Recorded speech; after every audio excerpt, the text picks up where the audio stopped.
si mi život dao, pod iskušenjima sam u očaj pao. Oče nebeski, vladiko svevišnji, tebi život vraćam u potpunosti.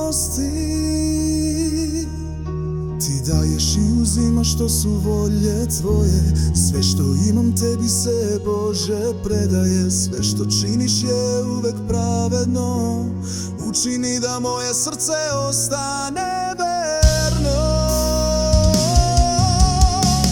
Molim te, smiluj se na mene grešnika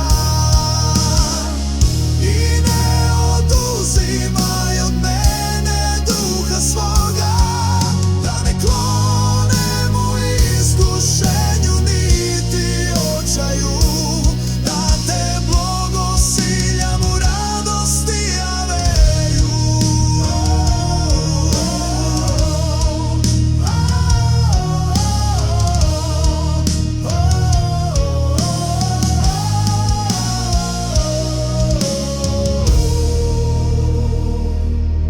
U ime Isusa Hrista, tebi nebeski naš večni Oče, predajem svoj duh, svoje srce, sve misli i strahove. Blagosloveno je ime tvoje, jer daješ i uzimaš, i što večno u svemu vodiš i čuvaš život nas. Smiluj se na me, Sine Božji, pravedni su svi putevi tvoji, jer je do veka milost tvoja. Pomiluj me, izberi sagrešenja moja.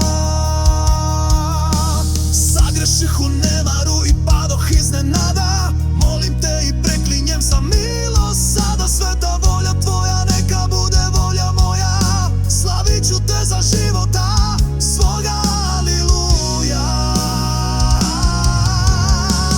Molim te, smiluj se na mene grešnika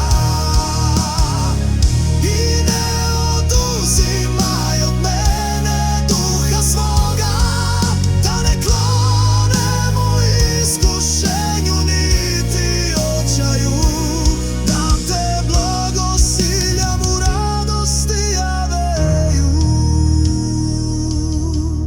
Isuse Hriste, u ime Oca Boga, pomiluj me sada ovako grešnoga, da milost tvoja mene obasja i ljubav u mom srcu zasja.